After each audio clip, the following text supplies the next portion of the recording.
안녕하세요. 건강 365 아나운서 최인경입니다. 정신장애를 얘기할 때 용어들에 대한 이해가 부족할 때가 많습니다. 정신장애를 가장 큰 범위로 본다면 정신장애 안에 정신병이 있고 또 정신병 중에 조현병이 가장 대표적인 질환입니다. 조현병에 대한 오해도 많고 편견도 심해서 환자나 가족들에게는 또 다른 상처가 될 수 있다는 지적도 있는데요. 예기치 못한 묻지마 범죄라든지 안타까운 일이 발생했을 때 정신장애 여부를 의심하게 되는 것도 사실이죠. 하지만 범죄율에서 정신장애와 범죄가 연결되는 건 예외적인 부분이라고 하는데요. 오늘은 정신병, 그중에서도 특히 조현병에 대해서 알아봅니다. 그리고 중증 환자들에게 위험이 높은 육창에 대해서도 살펴보겠습니다.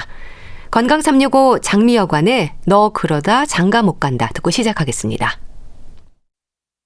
KBS 라디오 건강 365 함께하고 계십니다. 정신장애에 대한 설명에서 강조되는 부분은 일부 환자에서 보이는 사회적 기능 장애입니다. 모든 정신장애 환자로 오해될 수 있는 편견에 대한 우려인 거죠. 조현병 역시 그렇습니다. 망상, 환청을 비롯해서 사회적 기능에 장애를 일으킬 수도 있는 질환으로 얘기되는 질환이죠. 오늘은 특히 조현병에 대해서 알아보는데요. 한양대학교 구리병원 정신건강의학과 최준호 교수와 함께합니다. 교수님 안녕하세요. 예, 안녕하십니까. 우선 말씀 듣고 싶은 부분이 있습니다. 이 정신장애인의 예측할 수 없는 범죄 위험이 있는 것도 사실이긴 한가요? 예. 첫 질문부터 죄송하지만은 일반인에 비해서 범죄율이 낮은 것은 오래된 조사와 연구를 통해서 확인된 사실이라는 걸 말씀드려야 될 것 같습니다. 예. 그래서 정신질환과 범죄를 연결하는 것은 아주 예외적이고 특별한 경우를 말씀드리고 있는 거고요. 예. 일반인들이 정신장애인의 범죄에 대해서 예측할 수 없기 때문에 불안하는 느낌을 받는 것은 이해가 됩니다만은 사실 알고 보면 모든 범죄가 예측할 수 없는 것은 아닌가 그렇게 생각됩니다. 예. 하지만 범죄를 일으킨 사람들 중에는요, 감형을 바라는 마음에서 정신장애가 있는 것처럼 얘기하는 경우도 있지 않나요? 예, 이런 예가 있었습니다. 예. 2010년부터 한 5년간, 15년까지 정신질환의 강력범죄가 꾸준히 증가세가 있다고 발표된 적이 있습니다. 예. 근데 이제 그게 어떻게 된 거냐면은 보복운전을 강력범죄로 분류해서 강화된 처분을 국가에서 하기로 했는데 예. 거기에 대해서 이제 선처를 받기 위해서 소위 분노조절 장애가 있다. 정신과 진료를 받고 그런 거를 이제 소명하기 위해서 제출한 적이 있었습니다. 그런 거 보면은 이게 어떤 사람들, 일부 사람들은 이 정신질환을 어떤 감형을 받거나 범죄에 대한 그 선처를 바라는 마음에서 사용하는 경우도 있는 것 같습니다. 예. 그런 부분들이 정신장애에 대한 이해나 인식 부족에서 비롯될 수도 있는 건가요? 네, 맞습니다. 그러니까 이제 우리에게 흉악범죄를 저지른 사람들이 보도에서 정신질환의 가능성에 대해서 거론된 적이 많습니다. 예를 들어 지금 이제 실명으로 다 알려진 유영철, 김동민, 정남규, 최종기, 정성현 등 그런 사람들이 엽기적인 사건 범인들 모두 조현병, 조울증 등의 정신병은 없었던 것으로 당시의 정신감정결과 및 재판부의 판단으로 다 확인된 사실입니다. 예. 그리고 특히 이 부분은 저도 자료를 보고 알았는데 2003년도에 대구 지하철 참사, 화재 참사 사건입니다. 예. 처음 정부의 발표에서는 정신질환자라고 했었는데 이게 나중에 신경계 질환인 뇌병변장애, 그러니까 뇌를 다치거나 어떤 뇌에 어떤 문제가 있는 사람이었습니다. 그래서 그게 나중에 정정됐습니다. 그래서 많은 사람들이 저까지 포함해서 대구 지하철 화재 참사는 정신질환자의 어떤 소행이라고 오해하고 있는 경우가 많습니다. 예. 자, 그럼 조현병, 정신병, 그리고 정신장애 불리는 용어들에 대한 이해가 필요할 것 같습니다. 좀 설명해 주세요. 예, 간단하게 정신장애 안에 정신병이 있고요. 그다음에 정신병 중에 조현병이 제일 대표적인 질환입니다. 그런 식으로 돼 있고 치료 방법을 결정하기 위해서는 보통 이제 조현병이라는 병명으로 세부 구분돼야 되기 때문에 우리가 이제 의사들이 쓰는 보통의 진단명으로서 같이 있는 건 이제 조현병 될 수 있습니다. 네. 근데 조현성 성격 장애라는 말도 하지 않나요? 이건 뭔가요? 이번에 매스컴에서 나온 그 화제의 어떤 진단명인데요. 일단 정신질환은 정신병, 신경증, 물질 중독 질환, 기질성 뇌질환, 성격 장애 이렇게 5개의 카테고리로 나옵니다. 예. 그 중에서 조현성 성격 장애는 성격 장애로 분류되고, 그다음에 조현병은 정신병이니까 처음 큰 분류부터 차이가 나게 되는 거고요. 예. 그래서 성격 장애에 속하기 때문에 큰 분류에서 구분되고 다른 질환입니다. 근데 예. 왜 조현성이라는 그 말이 들어갔냐면은 평상시에 생활하는 모습이 비슷해 보인다라는 거기 때문에 예. 겉으로 보기는 유사하지만은 전혀 다른 질병으로 알려져 있습니다. 예. 그러니까 아주 다양하고 세분화해서 생각해야 하는 부분들이네요. 그렇죠. 근데 이제 이런 복잡한 거는 의사들의 일이고 우리 사회의 편견을 해소하기 위해서 필요한 부분이라고 지금 돼 있는 것 같습니다. 근데 예. 그것 때문에 많은 사람이 좀 머리가 복잡한 것 같습니다. 네. 뭐 요즘 불특정 다수를 대상으로 하는 안타까운 소식들이 있어서 불안감을 갖는데요. 정신장애인을 가족으로 둔 분들은 더 힘들지 않을까 싶습니다. 혹시라도 색안경을 쓰고 보면 어쩌나 걱정하지 않을까요? 가족들은 잠을 못 이루십니다. 이런 일 벌어지면. 환자분들도 외래에 와서 인식이 나빠진 것을 알고 그리고 걱정을 많이 합니다. 그래서 제 환자분들 중에 몇 분 환자분들은 자주 오지 않아도 되게 집 밖에 나오거나 정신과 오기가 부담스럽다. 그러니 길을 뭐 한 달, 두 달이 아니라 3달 더 이상 길게 해달라, 못 오겠다, 뭐 이런 얘기도 하십니다. 정말 이중의 고통인데, 그런데요, 정신장애로 진단되는 질환들이 많지 않습니까? 오늘은 특히 조현병에 대해서 말씀 주시면 좋겠는데요. 이 조현병에 대해서 의학적으로 어떻게 설명이 될까요? 의학적이니까 조금 어렵게 말씀드릴 수밖에 없는데요. 예. 일단 망상하고 환청이 특징적인 정신병입니다. 그래서 그런 상태를 야기하는 대표적인 뇌 질환이고요. 그다음에 이게 뇌가 성숙해지는 출생 후 과정에서 기능적 이상이 발생돼. 그 과정이 20년이 걸리는 거죠. 그 문제가 병으로 발병되는데 예. 이 증상이 나타나는 이렇게 되면은 이제 망상 환청이 많고요. 치료는 반드시 필요합니다. 왜냐하면 이 병의 경과는 명확하게 치료가 이루어지지 않는 경우 소위 인격이 황폐화가 된다라고 표현을 썼었는데 예. 병이 계속 진행해서 결코 멈추는 법이 없다. 뭐 이런 뜻이 되겠습니다. 뇌 질환이고 반드시 치료가 필요한 병이라고 하셨습니다. 네. 그런데요, 이 조현병이 범죄와 연결되는 불안감의 대상이 되는 건 증상으로 지적이 되는 부분들 때문일까요? 왜 그럴까요? 여러 가지 지적이 되고 있습니다만 예. 제가 볼 때 우리가 파악이 되지 않는 대상에 대한 두려움이 있다. 그게 가장 큰 것 같습니다. 그래서 예. 이해되지 않거나 그런 것들은 그 위협에서 벗어날 수 없다고 생각하는 면이 있어서 조현병이 공포의 대상이 된 것 같습니다. 그러니까 파악되지 않은 대상에 대한 두려움이 편견으로 이어질 수 있다는 걸까요? 맞습니다. 예. 실제 범죄율에 있어서도 조현병 환자들의 범죄율은 낮다고 말씀 주셨습니다. 연구와 조사된 부분도 있다고 하셨는데요. 어떤 결과로 나타났을까요? 예, 가장 명확한 거는요. 10년 전에 이제 결론이 내린 문제라고 말씀을 드렸는데요. 예. 우리나라에서 15년도에 조사된 2015년도 조사된 전체 범죄율에서는 강력 범죄율이 당연히 이제 일반인보다 낮습니다. 그 수치가 구체적으로 이제 일반인의 경우 10만 명당 68.2명이고요. 정신질환 범죄자인 경우에 10만 명당 33.7명입니다. 그러니까 이제 반이 안 되는 그런 경우죠. 그리고 요 기도 정확하게 말하면은 그 일반인은 정신질환자를 다 포함한 숫자고 정신질환자는 정신질환자만 한 거기 때문에 68.2에서 일부를 또 더 2배가 일반인이 정신질환자에 비해서 2배가 넘는 그런 그 범죄율을 갖고 있다. 그리고 이거는 강력 범죄에서만입니다. 예. 그런데 극히 일부의 조현병 환자들의 범죄가 강한 기억으로 남아서 그런 걸까요? 제정신으로는 할 수 없는 일이라는 생각이 정신장애 환자들에 대한 편견으로 또 자리하는 것 같기도 합니다. 예, 그렇습니다. 그 언론과 매스컴을 통해서 과장된 이미지가 전달되는 것도 큰 영향이 있다고 봅니다. 예. 그리고 실제 사회적 낙인 효과는요. 대중매체와 큰 관련이 있어서 사람들의 인식을 나쁘게 한다. 이거는 관련 연구를 하는 사람들의 공통된 의견이고요. 또 한 가지 추가로 말씀드린다면은 이런 흉악한 범죄나 이해할 수 없을 만큼 정말 잔혹한 것에 대해서는 질병이 있는 사람에게만 해당된다라고 하는 것들이 대중적으로 안심시킬 수 있는 그런 효과도 아마 매스컴이나 언론에서 노리는 것이 아닌가 그런 생각도 좀 듭니다. 그 사회적 낙인 효과라는 말이 안타까운데요.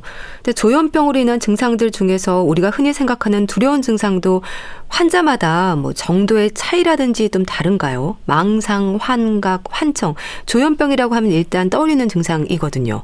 그렇습니다. 이게 조현병 그러면은 일반인 분들한테는 매스컴에 노출된 급성기 정신병적 상태, 그거는 첫 발병 때 나타나는 경우가 제일 많거든요. 예. 그것만을 생각하는 게 오히려 당연합니다. 하지만 이제 환자가 외래 오고 그 이후에 치료를 받고 이런 과정에서 의사들한테 가장 두드러지는 거는 사실 그 정동 둔막, 무쾌감증, 무의욕증 뭐 이런 얘기를 하는데요. 한마디로 대단히 내성적이고 활동이 없고 무기력하고 그런 모습들, 그런 것들이 더 이 사람의 조현병의 병의 전체 경과에서 차지하는 게 훨씬 많습니다. 그래서 그런 증상들이 있어서 보통 양성 증상, 음성 증상, 아까 말씀드리는 환청, 망상은 양성, 제가 말씀드리는 너무 침체되어 있고 내성적인 모습 하는 음성 증상, 그 다음에 이제 와해 증상 뭐 이런 것들이 있고요. 그 다음에 여러 가지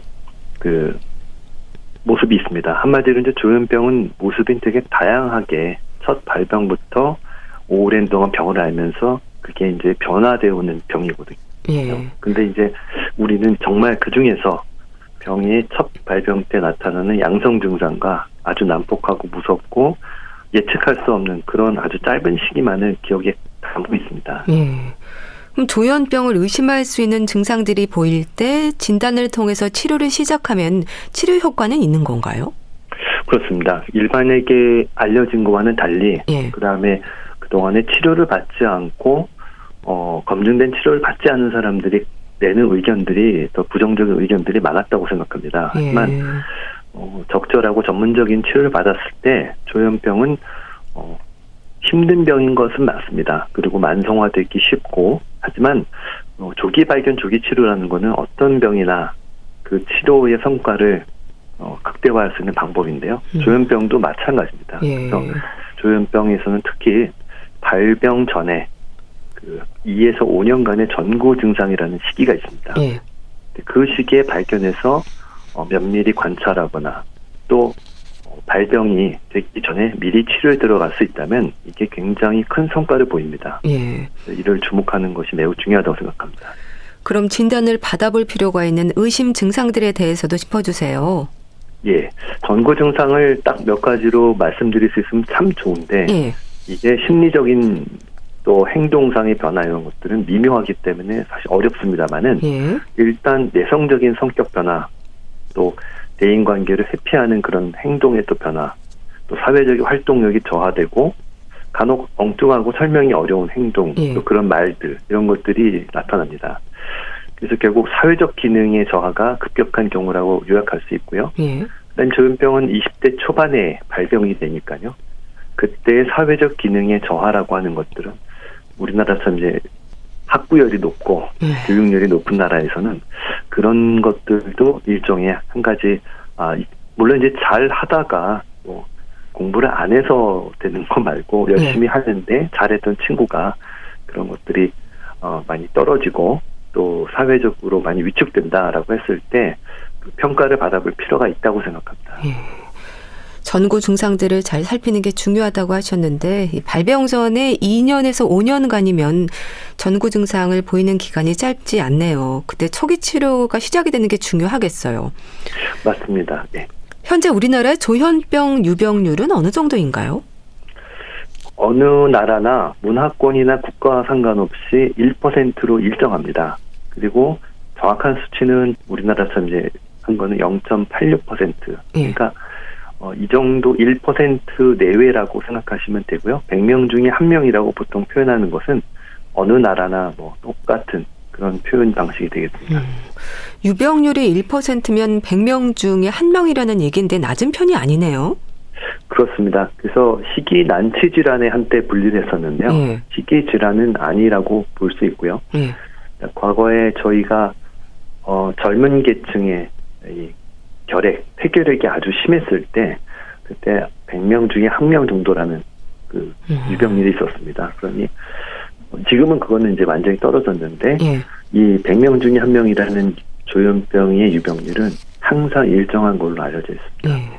진단은 어떤 계기로 받게 되나요? 20대 초반에 보통 양성 증상이라고 하는 환청과 망상이 누가 봐도 이 사람의 극적인 변화가 위험하고 걱정되기 때문에 당연히 오죠. 그래서 그때 되면 당연히 병원으로 오게 되는데요. 좀 더 낮은 연령의 경우에서는 아까 말씀드린 전구기가 될 것이고요. 예. 그런 변화를 예측할 수 있을 정도로 우리나라 부모님들이 자녀에 대한 관심이 없는 사람이 없기 때문에 예. 이런 학교생활 문제나 성적 저하, 대인관계 위축 등의 문제로 병원을 찾아본 분들도 꽤 있습니다. 제가 90년대 초반에 비해서 지금은 그런 것들이 너무 많이 좋은 방향으로 바뀌는 것 같습니다. 그래서 예전에는 병원을 가기보다는 다른 방식을 많이 선택하는 경우가 있었는데요. 이제는 이렇게 좀 더 치료적으로 빨리 개입할 수 있도록 도움이 되는 것 같습니다. 예. 앞에서 말씀 주신 전구 증상을 생각할 때 조현성 성격 장애가 조현병의 전 단계로 볼 수 있을까요? 그 부분이 좀 가능은 합니다만은 예. 아까 말씀드린 대로 아예 그 분류가 다른 질병이고요. 그다음에 이것도 이제 의학적인 거로만 말씀드린다면 조현형 인격 장애라는 게 있습니다. 조현성과 조현형은 이제 글자 하나 차인데요. 근데 이제 조현성 성격 장애에 비해서 조현형 인격 장애 이 두 가지는 그 조현병과의 관계에 있어서 조현형 인격 장애가 조금 더 관련성이 있다고 알려져 있습니다. 그래서 사실 조현성 인격 장애는 평생을 통해서 안정적으로 진단이 유지된다 이런 표현을 쓰는데요. 그러니까 조현성 성격 장애 있는 사람이 조현병으로 발병이라기보다는 그렇게 진단이 바뀌는 경우는 별로 없는 걸로 저는 알고 있습니다. 예. 아무래도 조현병도 초기에 치료를 시작하는 게 결과도 좋을 텐데요. 그럼 치료 효과를 높일 수 있는 골든타임이 조현병에도 있는 걸까요? 예, 조현병의 첫 발병 후 5년이 결정적 시기라고 합니다. 그래서 그때 한 치료가 그 이후엔 치료에 비해서 훨씬 더 효과적이고 그래서 그때를 놓치지 않는 것들이 이 조현병의 치료에 있어서 매우 중요합니다. 그거를 말씀하신 대로 소위 골든타임이라고 할 수도 있겠습니다. 그런 만큼 주변의 관심도 중요하지 않을까 싶은데요. 어떻습니까? 정신장애 질환들이 워낙 다양하고요. 공통적인 부분과 전혀 다른 부분들도 있어서 잘 살펴야 할 것 같은데요. 조현병의 진단 기준이랄까요? 어떻게 되나요? 예, 조현병의 진단 기준에 대해서 이 미국 정신과학회에서 제공하고 있고 전 세계적으로도 사용되는 DSM이라는 진단 기준이 있습니다. 그 진단 기준은 사용하기 좋게 번호로 매겨져 있고 각각의 항목이 설명이 있어서 yes, no 답을 하고 그중에 몇 가지가 해당되면 조현병이라고 진단할 수 있다라는 식으로 가장 안정적인 진단을 내리는 데 도움이 되는 진단 기준입니다. 치료는 인내가 좀 필요한 부분일까요? 단시간에 치료되는 건 아닐 것 같은데요.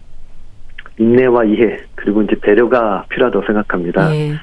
그리고 어떤 정신질환보다도 큰 호전을 보일 수도 있습니다. 그리고 이 병의 경과가 다양하듯이 회복의 정도도 크게 차이를 보이기도 합니다. 되게 정신과 의사들은 이 질환으로 알았던 사람이 크게 회복돼서 사회생활을 잘하게 되는 거에 대해서 자랑할 수 없는 위치에 있습니다. 왜냐하면 그 환자의 개인정보고요. 그렇지만 그런 것들을 보면서 저희들이 말할 수 없는 부분 하지만 분명히 이제 경과가 매우 좋은 사람도 있고 그런 사람을 위해서 치료가 잘 적극적으로 돼야 한다고 생각합니다. 그러면 치료는 꾸준한 약물 치료가 기본인가요? 병의 초기에는 더욱더 중요하고요. 근본적으로 약물 치료는 전체 치료에 있어서 꼭 필요한 그런 조건이라고 생각합니다. 근데 여기서 한 가지 덧붙일 것은 전체 치료에서 차지하는 부분이 병이 점차적으로 진행되면서 다른 치료적 개입이 많이 필요하게 되는데요. 그 이유는 치료가 된 걸로 끝날 게 아니라 증상이 없어지는 거에서 끝나는 병이 아니라 사회적인 기능을 회복하는 데 필요한 다른 도움이 필요하기 때문에 그렇습니다. 네. 가족들의 교육이나 이해도 있어야 하지 않을까요? 그렇습니다. 환자 치료는 의사 혼자서 하는 것이 절대 될 수가 없습니다. 조현병 자체가. 예. 그래서 가족 구성원과 함께하고 어떤 치료적인 동맹이라고 하는데요. 또 연합 이렇게 되나요? 그래서 팀으로 같이 환자를 도와줘야 됩니다. 예. 그래서 더 많은 문제를 알 수 있게 되는 것도 가족 구성원과 소통이 잘 되면은 이 사람의 실제 생활이 어떤지, 뭐가 나아졌는지 나빠졌는지 그거를 금방 의사가 모니터링할 수 있고요. 그 다음에 이제 대책이 세워지니까 그런 것들이 반드시 필요하다고 봅니다. 예. 문제는 방치된 조현병이 아닐까 싶어요. 방치될수록 문제가 크잖아요. 어떤 위험이 있을까요? 먼저 방치된다고 한다면은 재발의 위험이 큽니다. 예. 치료가 종결되는 경우도 있습니다. 그래서 치료가 종결되고 잘 지내고 그 후로 이제 문제 없이 잘 사는 사람도 분명히 있는데요. 예. 근데 이제 중단되는 경우가 있는 것은 일단 치료 자체가 좀 길고요. 그다음에 환자가 병식이 뚜렷지 않고 보호자들도 치료에 대해서 많이 지치고 힘들기 때문에 예. 그런 가능성이 많습니다. 그래서 그렇게 되면은 환자에게 부정적 경험을 갖게 하고 예. 또 스트레스를 가중시키고 그런 경험을 하면서 환자는 다시는 치료받지 않겠다라는 마음을 품는 경우도 많습니다. 예. 그래서 개인의 치료를 위한 노력과 함께 사회적으로나 제도적으로 살펴는 부분들에 대해서도 관심이 필요하지 않을까요? 예, 그렇습니다. 그래서 개인의 치료 의지를 도와주는 국가의 총체적인 제도적 뒷받침이 필요하다고 봅니다. 예. 치매가 이제 국가 책임제, 치료 국가 책임제가 있는데요. 그거와 마찬가지로 그게 도움이 되고 필요하다고 생각합니다. 또한 또 법률적으로 지나치게 이제 치료권을 등한시하는 게 이제 현재 한국의 문제, 우리나라의 문제입니다. 예. 그래서 물론 이제 인권의 보장을 위해서 필요하다고 하지만 인권이라고 하는 거는 치료를 받을 수 있는 권리도 포함된다고 생각합니다. 의사들은요. 그래서 예. 너무 큰 희생을 치르고 있기 때문에 이에 대해서 좀 합리적이고 이성적인 그런 제고가 필요한 시점이라고 생각합니다. 예. 조현병 국가 책임제라는 건 어떤 방법을 말하는 걸까요? 지금에 있는 조현병에 대해서 국가와 관계 정부 부처가 지금도 도움을 주고 있습니다. 예. 예를 들어 약물 치료를 시작을 하게 되면은 거기에 대해서 본인 부담금, 보험에서 부담하는 거 부담금을 낮춰주는 그런 제도도 하고 있고요. 예. 그 다음에 정신건강센터라고 보건소에 전국에 한 200여 곳이 넘는 곳에서 환자들이 여러 가지 사회적으로 겪는 문제를 상담해주고 도움을 청하고 그다음에 복지 수준에서 제공할 수 있는 거 있으면 제공하고 이런 것들이 있습니다. 근데 이제 어떤 부분이 치료 국가 책임자에 더 포함된다고 생각을 하냐면은 이 사람들이 발병 전, 발병 직전, 발병 직후 병원에 입원을 하고 치료를 받는 그 시기가 사실은 많은 비용이 들어갑니다. 예. 그래서 그런 비용도 국가가 조금 더 확장해서 그리고 이런 국가 책임제라고 하는 것은 전체적인 거를 치료의 조현병의 발병부터 회복부터 치료 이런 과정을 전체적으로 책임진다라는 선언이니까요. 그런 것들이 이루어지는 게 좋겠다고 생각합니다. 예. 오늘 조현병에 대한 말씀을 들었는데요. 조현병을 비롯한 정신장애에 있어서 치료의 중요성에 대해서도 짚어주세요. 예, 스스로 노력해서 극복할 수 있는 예를 들어 산성 한계를 벗어난 경우가 의학적으로 규명된 질병으로 정의합니다. 그러니까 치료를 통해서 도움을 주는 거는 정신의학적인 치료고요. 예. 문제의길의 다양한 방법 중 하나지만 가장 효과적이고 안전한 방법이라고 생각합니다. 예. 이 정신의학의 치료가요. 그래서 전문가 도움을 청하셔서 상처받지 않는 인생을 사는 것, 그게 이제 전반적인 정신장애에 대한 저희들이 드릴 수 있는 도움이라고 생각합니다. 네. 오늘은 조현병에 대해서 자세히 알아봤는데요. 한양대학교 구리병원 정신건강의학과 최준호 교수와 함께했습니다. 말씀 감사합니다. 예, 감사합니다.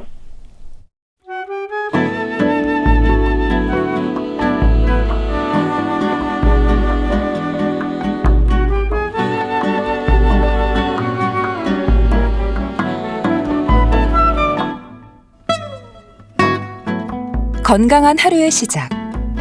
KBS 라디오 건강 365.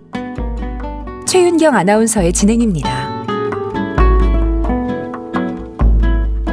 KBS 라디오 건강 365 함께하고 계십니다. 피부 손상은 물론 궤양으로 이어질 수 있는 위험이 욕창입니다. 특히 오래 누워 있어야 하는 환자들에게는 지속적으로 눌린 신체 부위로 나타날 수 있는 혈액순환 장애가 지적이 되는데요. 욕창의 위험, 대한의사협회 백현옥 부회장과 함께합니다. 안녕하세요. 네, 안녕하십니까. 욕창은 환자들에게 또 다른 고통이죠? 그렇죠. 되게 왜 오래 누워있는 환자가 생기잖아요. 예. 압박을 많이 받는 부위에 발생하게 되니까. 근데 왜 누워있는 것 자체도 괴로운데 또 그걸로 인해서 다시 욕창이라는, 그러니까 이게 왜 건강한 사람은 꼼짝 않고 누워있어도 조금씩 움직이면서 압박이 한 군데로 가지를 않는데 뒤척이기도 하고요. 근데 이렇게 오래 누워있는 사람의 경우 신체 긴장도가 떨어지면서 그대로 중력작용으로 자기 체중에 압박을 가하게 되니까 사실은 이게 뭐 헐고 뭐 아프고 여러 가지 문제가 생기잖아요.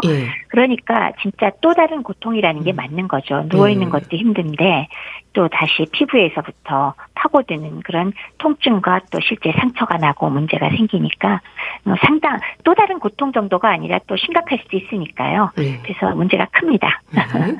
그럼 욕창에 대한 의학적인 정의랄까요? 어떻게 설명이 되나요? 욕창은 지속적으로 압박받는 신체 부위에 혈액순환 장애가 일어나서 결과적으로 산소와 영양 공급이 잘 안 되죠.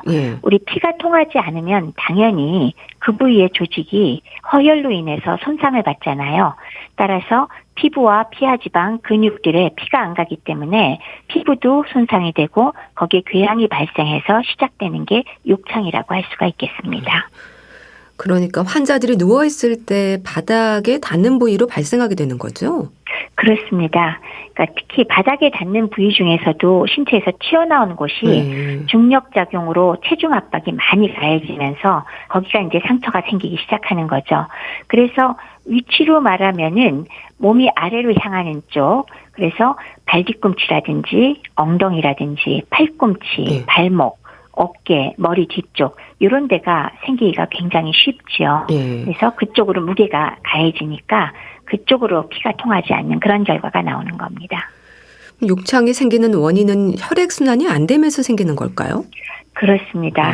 오랫동안 눌리는 그 압박 부위에 혈액순환이 잘 되지 않겠죠. 그렇게 되면 산소가 공급이 안 될 거고 영양도 공급이 안 되고 우리 왜 손목 같은 거를 꽉 묶어서 피가 통하지 않게 돼도 삽시간에 색깔이 바뀌면서 시커멓게 되고 오랫동안 피가 통하지 않으면 썩잖아요. 똑같은 상황이 돼서 피부 조직부터 죽고 괴사, 즉 썩어 들어간다라고 할 수 있습니다. 그래서 방치하면은 상당히 빠른 속도로 진행하는데 어쨌건 그 원인은 혈액순환이 되지 않아서 그렇다라고 할 수 있겠습니다. 욕창은 우리 몸 어디나 생길 수 있는 거죠? 맞습니다. 신체 어느 부위든지 중력에 대비해서 체중 압박이 몰리는 곳은 사실은 어느 부위나 다 가능합니다. 근데 이제 욕창이 실제로 진행된 양상을 보면은 한번 보시면 아시겠지만 피부에서부터 시작하지만 근육과 그 안쪽에 뼈까지 드러날 정도로 원래 있던 근육의 경계라든지 그런 고유 조직의 범주하고 전혀 관계없이 피가 안 통하기 때문에 정말 경계 없이 인정사정 없이 썩어 들어가는구나 하는 느낌이 들 정도로 혈액이 통하지 않는 상황이 되면서 어느 부위나 생길 수 있다는 게 특징입니다. 환자가 주로 취하는 자세에 따라서 욕창의 부위나 범위가 달라질 수 있겠네요. 그럼요.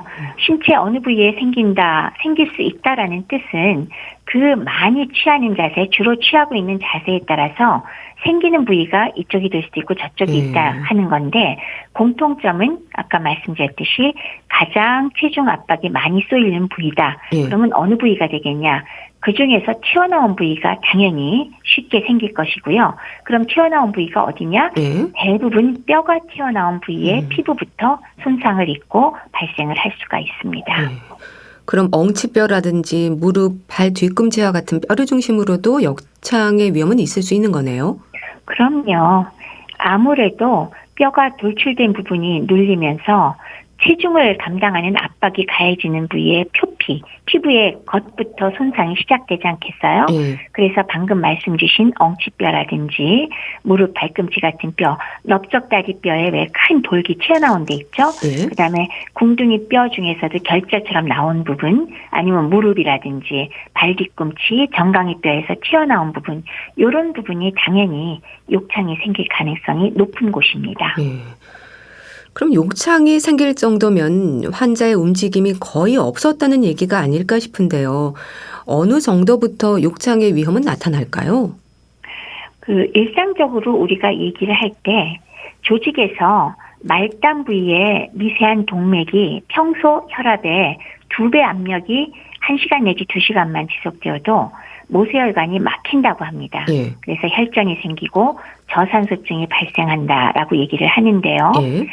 앞서 말씀드렸듯이 정상인은 꼼짝 않고 누워있다 하더라도 무의식적으로 뒤척임이나 근육의 긴장도 등으로 해서 한 군데로 압박을 받는 상황으로 가지 않지만 예. 어떤 문제가 있을 때 생기느냐, 마비 등의 문제로 스스로 몸을 뒤척일 수 없고 체위 변경이 어렵거나 예. 아니면은 감각이나 의식장애가 있어서 불편감을 느끼지 못하는 환자가 당연히 가장 잘 생기겠죠. 아주 예. 단시일 내에. 예. 그 외에 영양불량 문제가 있다든지 나이가 많아서 피부가 안 그래도 건조하고 얇아서 손상되기 쉬운 데다 만성질환까지 겹쳐 있다든지 예. 그다음에 기저귀를 사용하고 있어서 대소변 처리나 이런 것들이 잘 안 돼서 묻어있는 상태가 오래가거나 상처나 누공에서 배액물이 나온다거나 예. 이런 것들이 전부 다 문제를 유발할 가능성이 큽니다.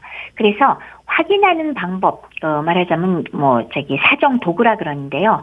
거기에서 측정하는 것들이 바로 어떤 거냐면 지금 말씀드린 감각과 인지 기능 정도, 그다음에 피부에 습기가 많이 차느냐 아니냐 정도, 예. 그다음에 움직일 수 있느냐 활동 정도, 그다음에 기동력, 그리고 영양 상태, 그리고 현재 피부의 마찰력이나 응전력, 자세나 이런 거에서 어떤 힘을 받느냐 그런 6가지 항목으로 평가를 하게 되고 거기에 이제 고령이거나 신생하면은 좀 더 위험하다라고 할 수가 있겠습니다. 예. 욕창에도 단계가 있다고 들었습니다. 주로 1단계부터 4단계로 설명이 되던데요. 1단계는 피부 손상까지는 아닌 거죠? 맞습니다. 1단계가 가장 초기 단계인데요. 이때는 한마디로 얘기하면 표피, 피부의 겉쪽이 색깔만 변화한 상황입니다. 예. 즉 피부 손상은 아직 관찰되지 않지만은 피부가 따뜻하고 단단할 경우가 많습니다. 예. 그래서 이런 경우에 우리가 좀 구별을 하는 것 중에 하나는 압력을 제거하고 5분 정도 지나도 여전히 붉은색을 띌 때가 많습니다. 근데 오랫동안 이제 자세를 바로 해서 압력을 완화시켜 놓으면 서서히 회복될 수는 있다. 따라서 이 1단계의 경우는 체위만 변경해도 회복 가능성이 있는 타임이다라고 할 수가 있습니다. 피부가 따뜻하고 단단하다는 건 어떤 의미로 봐야 할까요? 따뜻하고 단단하다는 것은 압박에 의해서 혈관이 손상돼서 혈액이 조직 내로 유출돼서 오열된 상태, 즉 혈류 장애가 왔다는 것을 의미합니다. 즉 정상일 때는 빨갛게 발작이 된 피부일지라도 누르면 순간적으로 혈류가 안 가면 피부가 창백하게 변했다가 손을 떼면 다시 붉게 변화하는 이런 변화를 보이는데 눌러도 하얗게 변하지 않는다는 것은 이미 혈류 장애가 와서 혈액이 조직 사이로 유출이 됐다는 걸 의미하거든요. 그리고 따뜻하다. 이거는 그로 인해서 염증 반응이 시작되었다라는 의미로 봐야 되겠습니다. 그럼 환자의 자세를 바꿔주면 피부의 붉은색이 원래 상태로 회복이 되는 건가요? 네. 이미 1단계라 그러면 자세를 바꿔주자마자 돌아오지는 않겠지만은 서서히 원래 상태로 회복될 수 있습니다. 그렇기 때문에 1단계에서는 자세만 제대로 바꿔주고 압박이 더 가지 않도록 하면 그 자체로 회복이 가능한 상태를 의미합니다. 그러니까 1단계 상태가 되기 전에 자주 자세를 바꿔주는 게 좋은 거겠네요. 정확하십니다. 결국은 그게 이제 예방인데요. 환자의 체위를 변경하는 게 결국 한 곳에 계속 압력이 가해지는 것을 우리가 줄여줄 수 있기 때문에 예방 목적으로 가장 적합한 방법이 되겠죠. 그래서 가능한 한 환자가 2시간 이상 똑같은 자세로 있도록 내버려두면 생길 확률이 굉장히 올라가겠죠. 그래서 욕창 발생을 막기 위해서 가장 중요한 것은 자세를 변경하는 것이고 예. 조금 더 말씀을 드린다면은 누워있는 환자의 경우 왜 우리가 좀 상체를 높여놓을 때가 많은데 너무 많이 침대 머리를 올려버리면 그거 자체가 또 위아래로 밀고 당기는 힘이 발생하기 때문에 침대 머리를 조금 올리더라도 30도보다 더 올리지 않도록 주의한다. 이것도 중요하고요. 옆으로 누울 때도 완전히 90도로 눕혀버리면 역시 체중이 굉장히 많이 실리겠죠. 예. 그렇기 때문에 그 경우도 30도 정도만 기울여서 압력을 완화시키는 것이 좋겠다라는 그런 거를 염두에 두셔야 되겠습니다. 예. 욕창의 2단계는 어떤 상태인가요? 조금 전에 1단계는 아직 피부 손상까지는 가지 않았다라는 건데 예.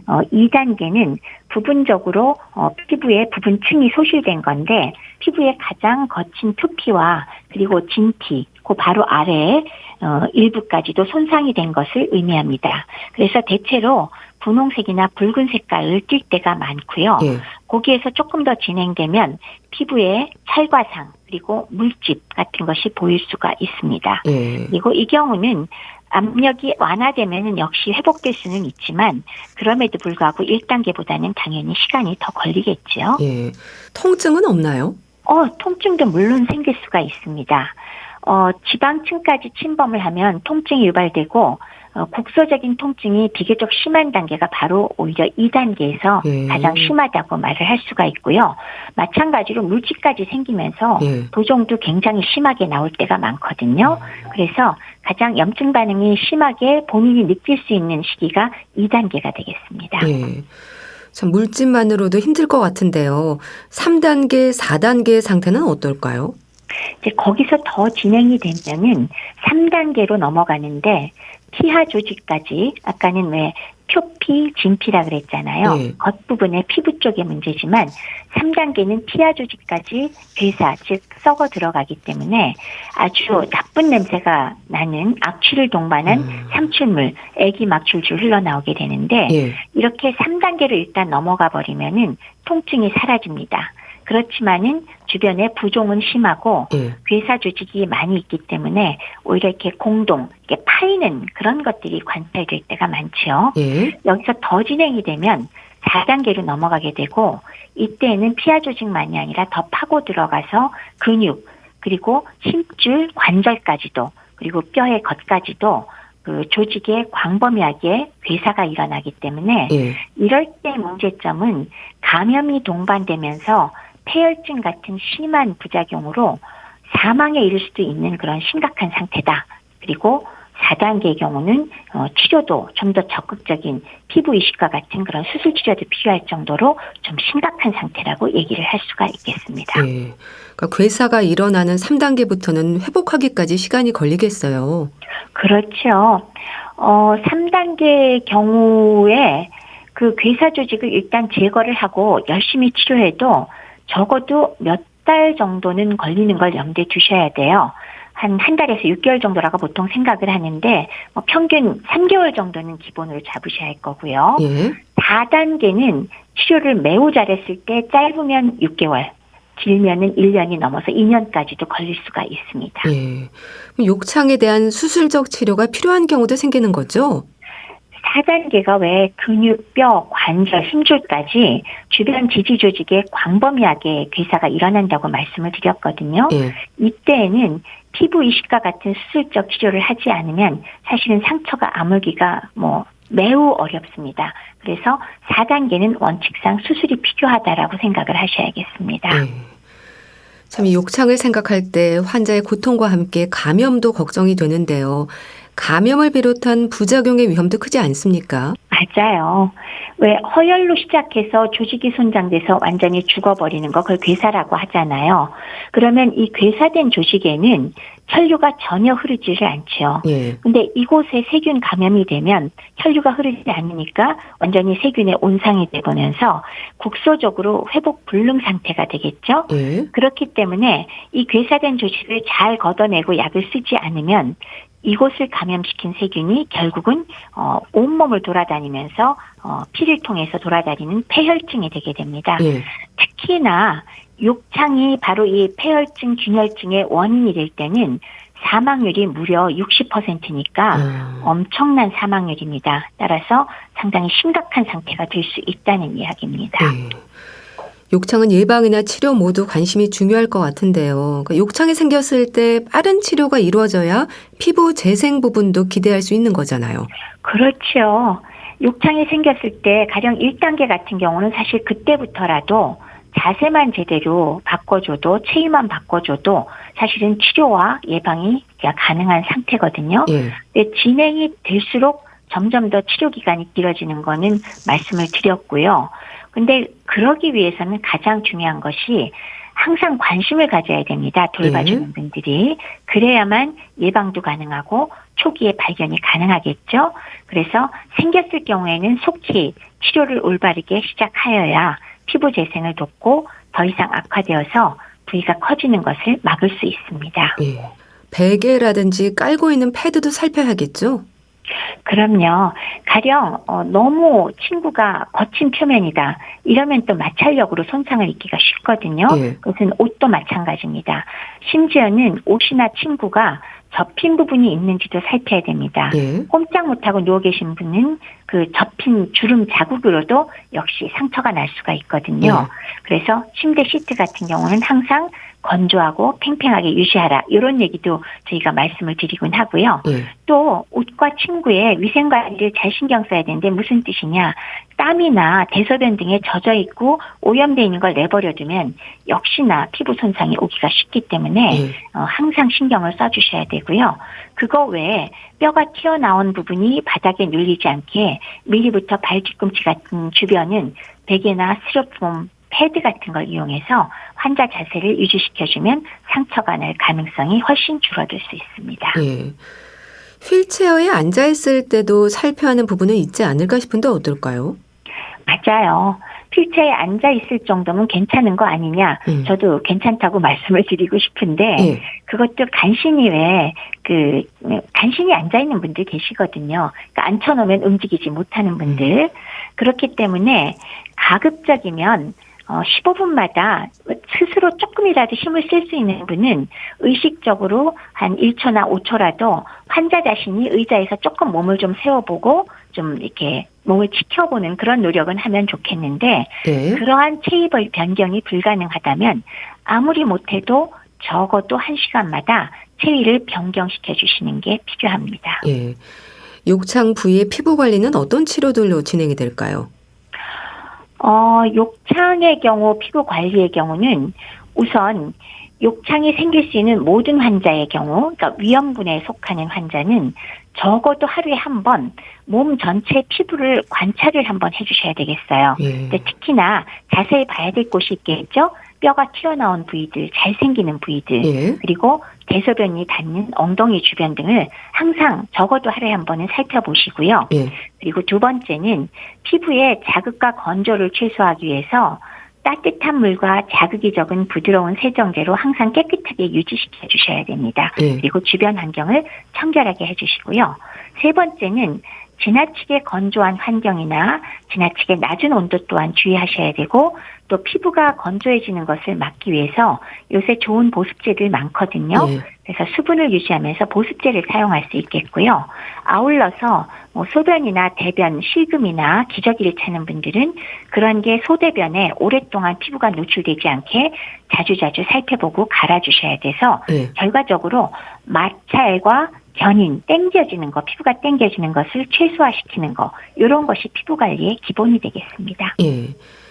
욕창의 치료 기간은 욕창이 생긴 심한 단계에 따라서 달라질 텐데요. 폐혈증이라든지 또 합병증의 위험이 생기지 않도록 조심해야 하지 않을까요? 그렇죠. 치료 기간의 치유 속도가 완전히 표준화되어 있지는 않지만 그래도 우리가 일상적인 얘기는 할 수가 있죠. 개인차가 물론 있지만요. 일상적으로 1단계 욕창은 자세만 잘 바꿔주고 깔끔하게만 해주시면 일주일 정도 걸린다고 보고요. 2단계로 넘어갔을 때는 매우 빨리 치료되면 물론 한 5일 정도로 될 수도 있으나 3개월까지 보고 있고요. 3단계에 좀 더 깊이 파여 들어가면은 한 달에서 한 6개월쯤을 생각을 합니다. 예. 그리고 마지막 단계인 4단계는 대부분 수술 치료가 필요하다고 말씀을 드렸지 않습니까? 여기는 적어도 6개월에서 1년 정도 혹은 2년까지도 치료 기간이 필요할 때가 있습니다. 예.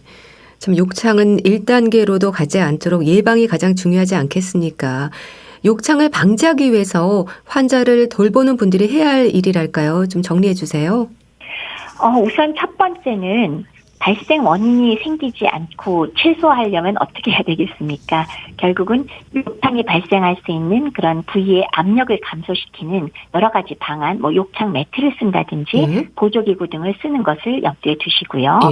두 번째는 압력이 분산되는 체위를 잘 유지시켜 주셔야 됩니다. 너무 똑바로 세워놓은 자세라든지 아니면 직각으로 옆으로 눕히는 것도 욕창이 잘 생길 겁니다.